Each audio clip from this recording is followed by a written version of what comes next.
ایک درویش کی بیوی عاملہ تھی۔ اس نے منت مانگی تھی کہ اگر میرے گھر نرینہ اولاد ہوئی تو میں اپنے پاس موجود گھر کے علاوہ جو کچھ ہے سب صدقہ کر دوں گا۔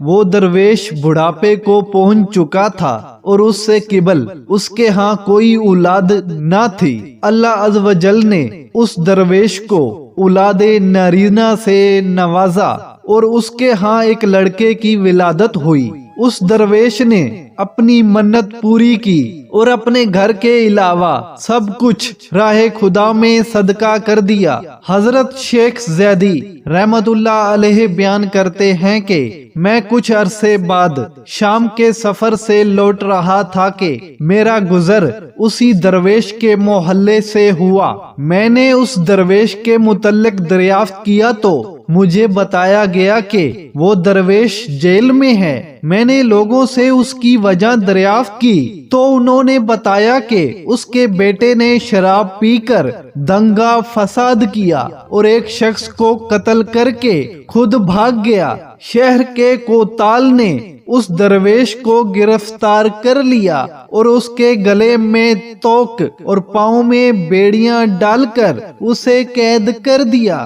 حضرت شیخ زیدی رحمت اللہ علیہ فرماتے ہیں کہ میں نے جب اس درویش کے حالات کے متعلق سنا تو کہا اس مصیبت کو اس نے اللہ عز و جل سے منت مانگ کر لیا۔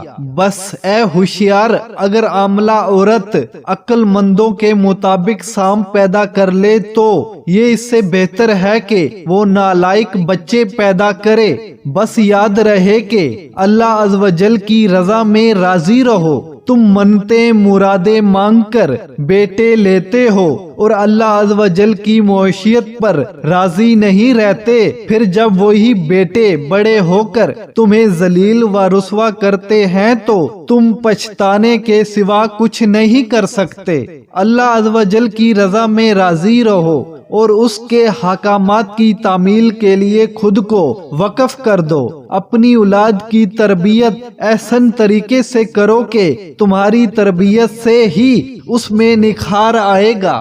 امید ہے یہ باتیں آپ کی سمجھ میں آ گئی ہوں گی۔ اللہ تعالی ہم سب کی اولاد کو نیک اور صالحہ اور ہمارا پابند بنائے، آمین یا رب العالمین۔ ویڈیو اچھی لگی ہو تو اس ویڈیو کو لائک کر دیں، چینل کو سبسکرائب نہیں کیا تو ضرور سبسکرائب کر دیں اور بیل آئیکن پر بھی پریس کر دیں تاکہ آنے والی نیو ویڈیو بر وقت آپ تک پہنچ سکے۔ تو ملتے ہیں اگلی ویڈیو میں، تب تک کے لیے مجھے دے اجازت، اللہ حافظ۔